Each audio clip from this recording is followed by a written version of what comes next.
गहराइयां captain alias Graves ने हमेशा समुद्र में शांति पाई थी। विशाल अंतहीन महासागर उनके मन की तूफानों को शांत करने का तरीका था। लेकिन इस यात्रा में कुछ अलग था। पोर्ट रॉयल से निकलने के बाद से ही उनके अंदर एक अनजानी बेचैनी बैठ गई थी, जैसे कि क्षितिज पर कोई तूफान उभर रहा हो। वे एक रहस्यमय द्वीप की ओर जा रहे थे, जिसके बारे में कहा जाता था कि वह खजाने से भरपूर है। लेकिन सोने के वादे से उन्हें डर नहीं लग रहा था, बल्कि उस चीज का भय था जो सतह के नीचे छिपी हो सकती थी। मॉरोडर एक मजबूत जहाज था और उसका दल अनुभवी था, लेकिन जैसे जैसे वे अनजान पानी में आगे बढ़े, उनके ऊपर एक अजीब सी चुप्पी छा गई। जहाज में पहले जो हंसी मजाक और बातें हुआ करती थी, वह अब धीमी फुसफुसाहट और चिंतित निगाहों में बदल गई थी। यहाँ तक कि समुद्र भी सांस रोककर बैठा हुआ लग रहा था।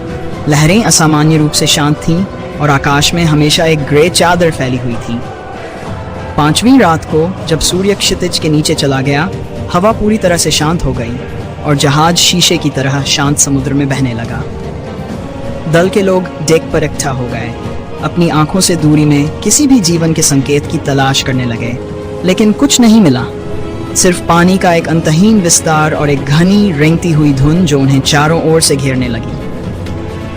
कैप्टन ग्रेव्स पतवार पर खड़े थे, उनके हाथ व्हील को मजबूती से पकड़ रहे थे।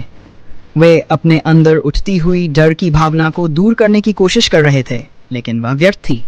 उन्होंने तूफानों, समुद्री लुटेरों और विद्रोहों का सामना किया था, लेकिन ये कुछ अलग था। ये कुछ प्राचीन था, कुछ ऐसा जो उनके दुनिया से नहीं था। आधी रात को धुंध और घनी हो गई और जहाज को एक ठंडी नम गले में समेट लिया।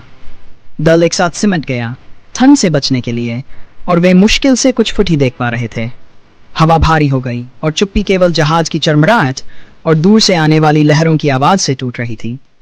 तभी धुंध से एक काला आकार उभरा, एक जहाज, विशाल और डरावना। उसके पाल फटे हुए थे और उसका पतवार बारनाकल से ढका हुआ था। ये बिना किसी आवाज के उनके तरफ बढ़ रहा था, जैसे किसी अदृश्य ताकत से प्रेरित हो। दल के लोग पीछे हट गए, उनकी आंखें भय से चौड़ी हो गईं। भूतिया जहाज, एक नाविक ने फुसफुसाते हुए कहा। उसकी आवाज कांप रही थी। कैप्टन ग्रेव्स की रीढ़ में एक सर्द लहर दौड़ गई, लेकिन उन्होंने खुद को शांत रहने के लिए मजबूर किया। उन्हें अपने आदमियों के लिए मजबूत रहना था। हम इसे चढ़ते हैं, उन्होंने आदेश दिया। उनकी आवाज दृढ़ थी। शायद वहां कुछ जीवित लोग हों। दल के लोग असहज नजरों से एक दूसरे की ओर देख रहे थे, लेकिन उन्होंने आदेश का पालन किया और अपने कप्तान का पीछा करते हुए भूतिया जहाज के सड़ते हुए डेक पर चढ़ गए। हवा में सरांत की गंध फैली हुई थी और उनके पैरों के नीचे लकड़ी चरमरा रही थी। जहाज बेहद शांत था, केवल उनके कदमों की गूंज दूर तक सुनाई दे रही थी। उन्हें पहला शव कप्तान के केबिन के पास मिला। एक आदमी जो भय के कारण जमे हुए अवस्था में था। उसकी आंखें खुली थीं और उसका मुंह एक मौन चीख में विकृत था।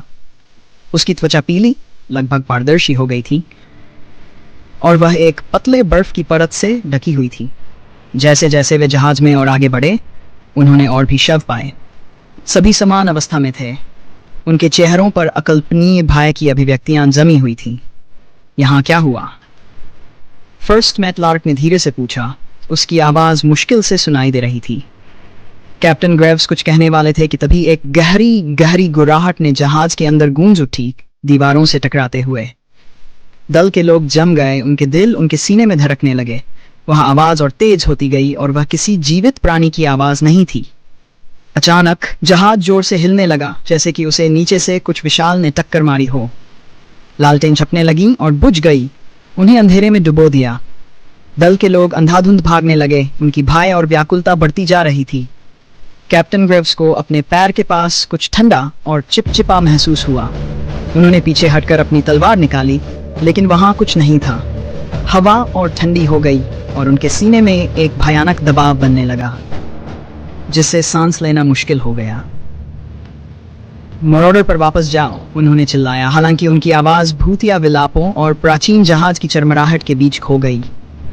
दल के लोग लाइफ बोट की ओर भागे, लेकिन तभी एक विशाल टेंटिकल जो काले और समुद्र के पानी से चिपचिपा था, पानी से निकलकर जहाज के मस्तूल के चारों ओर लिपट गया और उसे एक तिनके की तरह तोड़ दिया। समुद्र में अराजकता मच गई और जैसे ही और टेंटिकल्स उभरे, वे जहाज को चीरने लगे। इस बीच कैप्टन ग्रेव्स ने देखा एक विशाल आंख जो उसने कभी नहीं देखी थी, गहराइयों से उसकी ओर देख रही थी। वह आंख एक ठंडी, द्वेषपूर्ण बुद्धि से भरी हुई थी, एक प्राचीन भूख जो अनंत काल से जागने की प्रतीक्षा कर रही थी। वह जीव पानी से उभर आया। उसका विशाल शरीर तराजुओं से ढका हुआ था जो गीले पत्थर की तरह चमक रहा था। वह जहाज के ऊपर खड़ा हो गया। उसका मुंह खुला और उसके अंदर नुकीले दांतों की पंक्तियां दिखाई दे रही थीं। एक भयानक गर्जना के साथ उसने आगे बढ़कर जहाज को तिनके की तरह तोड़ दिया। कैप्टन ग्रेव्स समुद्र में गिर गए। ठंडे पानी ने उनके फेफड़ों से हवा छीन ली। उन्होंने तैरने की कोशिश की, लेकिन धाराएं बहुत मजबूत थीं, उन्हें अंधेरे की ओर खींच रही थीं। जैसे जैसे वह गहराई में डूबते गए, उन्होंने महसूस किया कि एक टेंटेकल उनके पैर के चारों ओर लिपट गया था और उन्हें नीचे की ओर खींच रहा था। उनके फेफड़े जलने लगे क्योंकि वह आखिरी सांस तक पकड़ने की कोशिश कर रहे थे, लेकिन कोई फायदा नहीं हुआ। अंधेरे में वह आंख फिर से दिखाई दी, बिना पलक झपकाए, जैसे कि अपनी जीत का स्वाद ले रही हो। ठीक जब अंधेरा उन्हें घेरने वाला था, कैप्टन ग्रेव्स ने एक आवाज सुनी, ठंडी और फुसफुसाती हुई, जो गहराइयों से चली आ रही थी। गहराइयों में आपका स्वागत है। कभी नहीं देखा गया, नहीं उसके दल का कोई निशान मिला। नाविक उन भूतिया जहाजों की कहानियां सुनाते हैं जो उन जलों में भटकते रहते हैं, उन सभी के लिए एक चेतावनी जो अनजाने में बहुत दूर जाने की हिम्मत करते हैं। और उन रातों में जब धुंध गिरती है और समुद्र असामान्य रूप से शांत हो जाता है, कुछ लोग कहते हैं कि वे दूर से एक जहाज की घंटी की आवाज सुन सकते हैं जो लहरों के नीचे से गूंजती है, और एक दूर की डरावनी कराह जो कुछ ऐसा होने का संकेत देती है जिसे नहीं होना चाहिए।